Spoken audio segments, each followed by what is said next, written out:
Rex stared at Lee, his heart sinking lower than his chances of a normal life. "So, how many of us are going on this little space vacation?" he asked, trying to sound casual, despite the sudden dread. Lee, now looking surprisingly spruced up in Rex's shirt, wiped his mouth with the back of his hand. 5 total, right? That's what you said. You, me, Heather, and 2 more. I just gotta grab my shoes and I'm out of here. Rex's stomach churned. You're leaving? Just when I thought I had a plan. Great. Lee chuckled, a surprisingly warm sound. Nah, man, I'm definitely in. If these guys can fix this mess inside me, he patted his stomach, then count me in. And I think I know just the person for our 4th member. Heather, who had been listening from the kitchen doorway, chimed in. And I know who we can ask for the 5th. Lee looked at Heather. Hey, you got a ride downtown? I need to go grab my stuff. Heather, still looking a bit miffed but clearly intrigued, nodded. Yeah, I can take you. Rex threw his hands up. Whoa, hold on a minute. Shouldn't we discuss this? Make a plan? I mean, I'm the one who got us into this mess. Shouldn't I at least get a say in who we're dragging into it? Heather gave him a withering look. Did you consult us before you decided to drag us into an interstellar war? No. So we're doing it our way. She turned to Lee. All in favor of Lee and I finding the remaining recruits say aye. Lee immediately said aye. Heather grinned. Motion passed. We're off. She grabbed her car keys. Rex watched them head for the door, exasperated. Wait, what's my most important job then? He called out, half seriously, half sarcastically. Heather, already opening the door, yelled back, figuring out with Vulsin how to keep 5 people alive in space for a year. Lee, always ready with a quip, added, and I'll do the grocery shopping. What's your preferred flavor of MD 2020, Rex? The door slammed shut, leaving Rex standing alone in his kitchen, surrounded by the lingering smell of bacon, with only a very confused alien as company. He sighed, defeated. All right, fine, I agree. Just no more MD 2020 jokes, okay? Vulsin, who had been observing the entire chaotic exchange, tilted her head. Terran, your jokes are illogical. Is MD 2020 a dangerous intoxicant? Rex just waved a hand. Don't ask. Just don't. Lee actually had a good idea, though. He rubbed his temples. Let's start by introducing you to the wonders of the internet. But seriously, no cat videos. We're on a deadline here. Vulsin's multi-eyes seemed to gleam with scientific curiosity. Internet? Cat videos. I am ready, Terran. My databanks anticipate new knowledge. Rex watched her, a small, weary smile on his face. He knew he was the only thing standing between humanity and some very annoyed aliens. And honestly, he was enjoying the challenge. Okay, Rex, time to channel your inner tech support guru. He closed his eyes, took a deep breath, and mentally counted to 10. Then he decided he had no time for relaxation techniques. He had a galaxy to save, or at least, teach how to use Google. He located his old, dusty laptop, pulling it out from under a pile of old t-shirts. He flipped it open, the ancient fan whirring to life with a groan. Vulsin, meanwhile, was still cowering slightly in the corner, staring at him. He realized she was probably still nervous after his little captain-bashing incident. Hey, Vulsin, Rex said, trying to sound as gentle as possible. Come on over. Don't worry, I won't bite. At least, not unless you try to chemically sterilize me again. He gestured at the laptop. I'm going to introduce you to the art of sifting useful information out of an ocean of porn and YouTube commenters.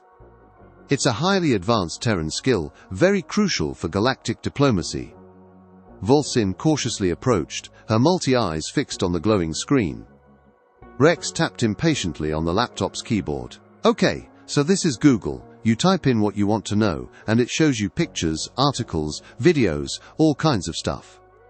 He typed human evolution and hit enter. Vulsin peered at the screen, her multi-eyes scanning the text. Terran, I am unable to comprehend these symbols. My symbiote translates vocalizations only. Rex groaned. Of course it does. You guys have FTL travel but can't figure out a universal translator for text. Travel straightened. My apologies, Terran. I neglected to introduce you to the AKNR. She reached into a pouch on her hazmat suit and produced a pulsing, green brick of hard plastic. It hummed faintly, emanating a soft, alien glow. This is a biosynthetic intelligence with adaptive interfacing. It decrypts native information storage and provides a real-time translation conduit to the ship. Rex stared at the glowing brick. Okay, Volson, simpler terms please. What is this thing, really? Volson's voice became very academic. Different species store information in wildly disparate methods. Some utilize written symbols, like your Terran books. Others rely on complex sonic patterns, or even knotted fibers. These methods are perfectly suited to their unique biology and habits. When two species encounter each other, they rarely adopt each other's methods. Instead, they require complex intermediate languages to bridge the communication gap, leading to a true universal abstract language. She gestured at the green brick.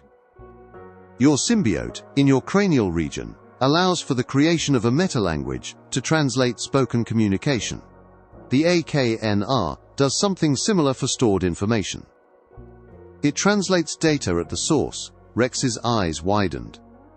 So this AKNR, if I put it on my laptop, it's not just reading my computer, is it? It's downloading the entire internet. Volmin nodded. Precisely, Terran. All accessible data will be transferred to the ship's archives. Rex felt a cold sweat break out on his forehead. My data plan. Oh my God, my data plan. I'm going to get charged for the entire internet. My landlord's going to find a meth lab, and my phone company's going to find a galactic data breach. Volson tilted her head. I do not comprehend data plan, Terran. Is this another Terran joke? Rex just groaned, burying his face in his hands. This is going to be a long trip. A few minutes later, Volson had the AKNR pulsating happily on Rex's laptop, and partial translations from the internet began to trickle into her databanks. Rex watched, a strange mix of awe and terror. Fascinating, Volson murmured, her multi-eyes glued to the screen. Your species' medicine is remarkably advanced for your technological tier. However, it relies heavily on the body's inherent capacity for self-repair. Your medical procedures are often reactive rather than preventative. Rex shrugged. Yeah, we're pretty good at patching ourselves up. It's how we survived all those alien plagues, remember? Volson continued, tapping a multi-jointed finger on the screen. Based on preliminary calculations, Terran, even if we emptied the ship's entire cargo bay, we would only have enough room to feed 5 humans for half a Terran year. Your metabolism is incredibly fast and highly inefficient. Rex stared. Half a year? So the plan is to starve us to death after 6 months? Great. I knew this interstellar kidnapping scheme was too good to be true. Negative, Terran, Volson said, looking up from the screen. I have a solution.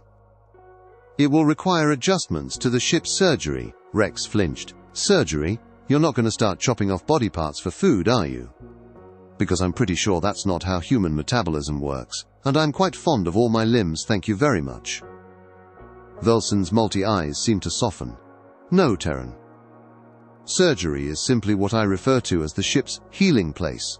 It is where biological systems are repaired and augmented. She paused, her voice tinged with excitement. I have a hypothesis. Based on Earth's indigenous life forms, I require a few Terran hours to confirm it. She looked at him expectantly. Allow me to confirm my hypothesis, and I will have a workable solution for sustenance. Rex shrugged. All right, fine. You do your alien science thing. I'm going to take a nap. Just don't answer the door if anyone says they have a copy of Watchtower. It's a trick. Just don't. And wake me if anything happens. He pushed himself up from the couch and stumbled towards his bedroom, already half asleep. Volson, looking utterly bewildered by the Watchtower comment, simply nodded. Rex disappeared into his room and, true to his word, fell asleep instantly. Left alone in the living room, Volson continued her research, the green glow of the AKNR illuminating her hazmat suit as she delved deeper into the mysteries of human biology and the chaotic, porn and comment-filled depths of the internet.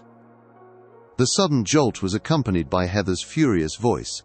"What have you gotten us into, Rex McAllister?" she shrieked, dragging him into the kitchen by his ear.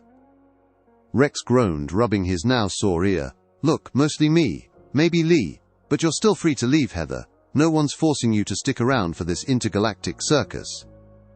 He quickly summarized the situation again, trying to keep it concise. Basically, humanity faces potential annihilation or enslavement by aliens. Our only hope lies with a mercenary group, while a religious alien order wants to wipe us out. Heather cut him off, her eyes blazing. "Why you, Rex? Why were you chosen for this cosmic dumpster fire?" Rex sighed. "Mostly dumb luck. I was just there. But I got us into this, and I'll try to get us out. Besides," he confessed, a rare glint of genuine excitement in his eyes, "it's a chance to see a brand new world. How could I pass that up?" He looked over at Lee, who had quietly followed them into the kitchen. "And Lee's really sick, Heather. Pancreatic cancer. Vulsin says this mission, getting him to the ship for their surgery, is probably his best chance at survival." Lee, his face grim, nodded. "I overheard you. Been battling it for 6 months. Lost everything. Job, family, medical bankruptcy. Ended up on the streets." He looked at Rex, a silent plea in his eyes. "Do you really think they can cure me?" Rex met his gaze. "Vul'Alan said humans were easy to repair during the last invasion. So yeah, Lee, I think they can." Heather, looking visibly affected by Lee's revelation, then asked, "So what about our recruits? Who did you two drag into this?" Lee stepped forward, pulling a young, quiet kid from behind him. The kid was scruffy, almost gaunt, and looked like a boy in his early teens. "This is Jack," Lee said softly. "I've been looking out for her." Heather's eyes widened, and then a look of shock crossed her face. "Her? Lee, that's a girl." Lee nodded, his eyes hardening. "On the streets, it's safer for a girl to pretend to be a boy. Less trouble. Jack's smart, quick, survives." He looked at Rex and Heather, a grim reality in his voice.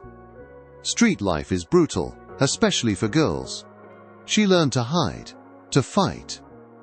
Rex was stunned. Heather was equally speechless. Heather then motioned to a distinguished-looking woman with kind eyes, who stood quietly behind her. "And this is Professor Naledi Madaki. She's a brilliant anthropology professor. Forced to retire because of Alzheimer's." Heather's voice held a desperate hope.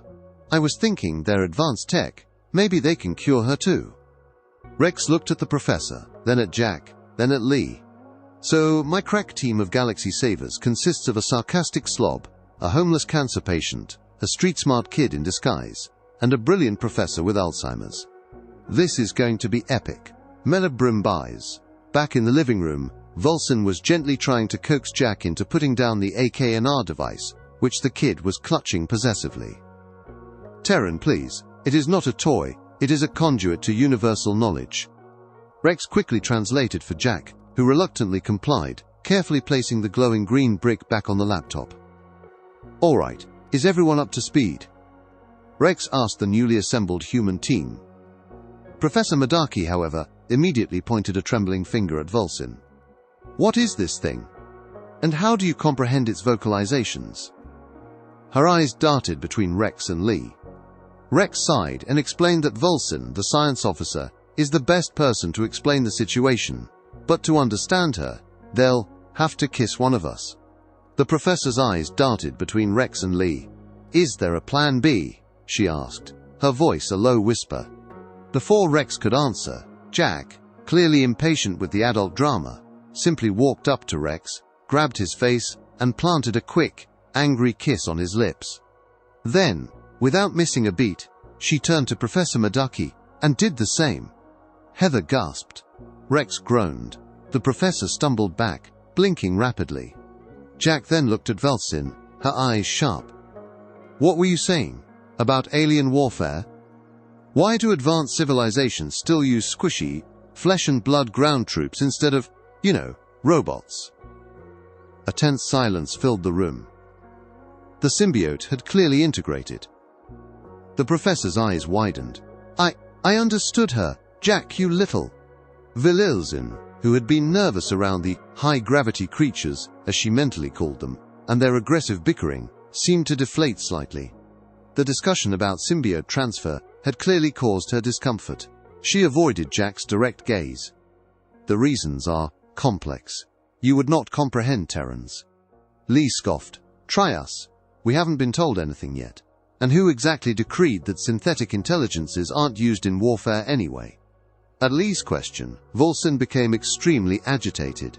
Her multi-eyes swiveled wildly, and she dropped to the floor in a defensive, cowering posture, a low whimper escaping her. It was clear there were other, more powerful players involved. Through relentless questioning, Rex, Heather, Lee, and Professor Madaki slowly, painfully, began to extract the truth from a reluctant Volson. It was like pulling teeth, but with more multi-eyed whimpering. They learned that the Conflux, the alliance Volson belonged to, was a loosely defined group of relatively young, technologically developing species. In galactic terms, Professor Madaki translated from Volson's hesitant explanations, they're like civilizations just entering the Industrial Revolution. Steam engines and rudimentary factories. And the Chimera? Rex asked. Slightly more advanced. Volson confirmed, her voice still strained. Perhaps akin to your steamships and cannons era. So, galactic playground bullies, basically, Heather surmised.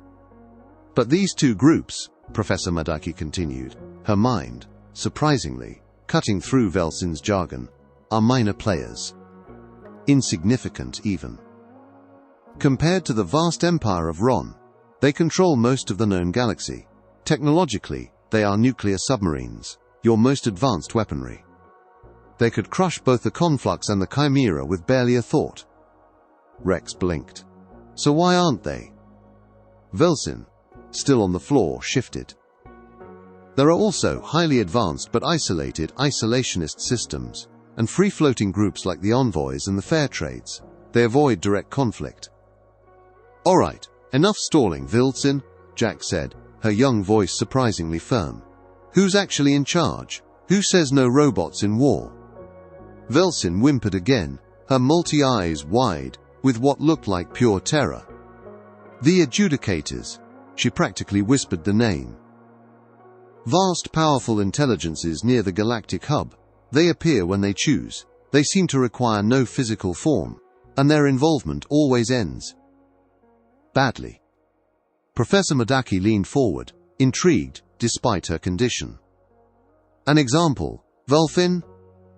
A species once defied their ruling, Vulfin said, her voice trembling. The Adjudicators removed their entire star system from the galaxy, simply gone. Rex swallowed hard. Okay, so galactic cops, and they're not messing around. The Adjudicators, Vilde continued, now speaking faster, as if the dam had broken, allow the Chimera and Conflux to fight. But they prevent the more powerful Ron Empire from interfering, and they place, quote, limiters on both warring parties. No synthetic intelligence in warfare. Torpedoes and missiles are allowed, but they must be guided by rudimentary intelligence. No drones, no AI commanders. They ensure that conflicting species feel their losses directly. Jack, ever the street-smart pragmatist, chimed in. So they're like cops managing gang wars. They let the gangs fight it out, but they stop them from spilling into the nice neighborhoods. It's a strategy of containment. Professor Madaki nodded slowly. Precisely. A containment strategy. And the Conflux, while the lesser evil, is still evil. And not unified. Meaning, there are factions against them. Rex looked at his motley crew. Okay, so our plan is still the same. Go to the Conflux Council and plead our case. Convince them not to exterminate or modify us. Heather, ever practical, interjected. And what about food, Rex? You were supposed to figure out food provisions for a year-long trip. Rex grimaced. I got a little sidetracked by all the galactic politics and literal brain-bashing. But I think Veltin had a solution. Veltin straightened, her multi-eyes gleaming with renewed purpose. Indeed, Terran, we will not require provisions for the journey itself. She looked at Rex, a hint of triumph in her voice. I believe I have found a solution. It will require adjustments to the ship's surgery. Rex stared. What's the solution, Vilson? Don't tell me it involves more kissing. Vilson's voice was firm. You sleep on it. Vilson explained her plan, projecting more images onto the wall. Alien medical bays, strange glowing liquids, and figures resting peacefully in suspended animation. The solution for transporting 5 humans across vast stretches of space, in a ship designed for creatures with a much slower metabolism, was hibernation. Professor Madaki's eyes lit up. Scientifically sound, she murmured, observed in many Terran mammals, even some primates. Rex, however, flinched. An image flashed in his mind. His grandfather, frail and withered, hooked up to tubes, trapped in a coma after a stroke. The years of hushed whispers, the doctor's grim faces, the constant ache in his grandmother's eyes. He remembered her sitting by his grandfather's bedside, day after day, year after year, until she herself withered away, a passive suicide of grief and exhaustion. The indignity of it, the endless, agonizing wait for a body to simply give up. No, Rex said, his voice flat. No hibernation. I've seen what that's like. My grandfather, he was in a persistent vegetative state. It was hell. For him, for my grandmother. It wasn't sleep. It was a slow, painful death. Undignified. The memory clawed at him, the helplessness, the silent scream of a life trapped in a dying body. Vilson waited patiently for Rex to finish, then continued. Lee and the professor will need to remain in the ship's surgery, sickbay as you call it, for the entire trip due to their medical conditions. The rest of you, including you, Rex, she paused as if struggling with his name, Rex Reese, will need to go through an intense decontamination process. Rex winced at the new moniker, but the bigger issue loomed. What if we just stay awake for the trip, he suggested, desperation creeping into his voice. Risky, sure, but at least we'll be conscious. Velson calculated. If you remain conscious, the trip will be extended to 4 Terran weeks for 1 awake human. 5 Terran weeks for more than 1, due to your high water and oxygen consumption. Expanding the botany labs to accommodate your needs would add another Terran week of preparation and travel time, making the total trip 6 Terran weeks. 5 of those weeks would be on starvation rations. Lee leaned in towards Rex, whispering, Facing the powers that be on an empty stomach isn't worth it, man. Trust me. Rex gritted his teeth, the image of his grandfather warring with Lee's practical advice. He swallowed hard. All right, fine. Hibernation it is, for the main journey. But what about food for the year or so we'll be at their destination? Vilton brightened. Once we reach a permanent location, on-planet synthesizers can replicate your nutritional requirements, provided we bring, quote, representative samples of your food. These will serve as templates. She looked around the apartment, her multi-eyes scanning Rex's meager kitchen. You mean we don't need to pack a year's worth of food? Just enough for your machines to learn what humans eat? Rex asked, incredulous. Vilson nodded. Precisely. The less mass, the more efficient the journey. Suddenly, a flurry of activity erupted. Lee and Jack, sensing food, immediately began to raid Rex's bachelor-stocked pantry. Pillowcases were filled with cans of SpaghettiOs, instant ramen, expired tuna, and a jar of peanut butter. Heather grimaced at the culinary choices. Professor Madaki, however, found a leftover Chinese takeout container in Rex's fridge. She expertly microwaved it, a faint aroma of stale fried rice filling the air. Wise to stock up before living off body fat, she muttered, taking a bite. Rex offered Heather a lean cuisine, or a hungry man, if you're feeling adventurous. Heather eyed the lean cuisine. Is it green and leafy, something that didn't start out as a vegetable? Probably not, Rex admitted. Heather sighed. Lean cuisine it is. They all settled down, eating their microwaved, questionable food. Lee and Professor Madaki shared the last 2 beers from Rex's fridge. Jack found a neglected can of Coke, and Heather drank water.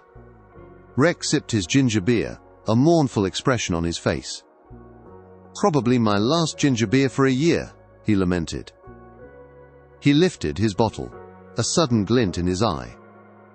To the galaxy, he said, his voice surprisingly firm. May it be ready for humans. Because we're ready for it.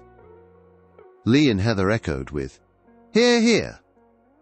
Professor Madaki gave a small, dignified nod. Jack just took a big swig of her Coke, her eyes bright with adventure. Velsin, however, let out a faint, almost inaudible whimper. Rex ignored the alien's reaction. He just stared into the swirling darkness of his ginger beer. He silently hoped that a universal Pandora's box myth existed somewhere out there. Because for the galaxy, whether it liked it or not, that box had just been opened. And the humans were coming.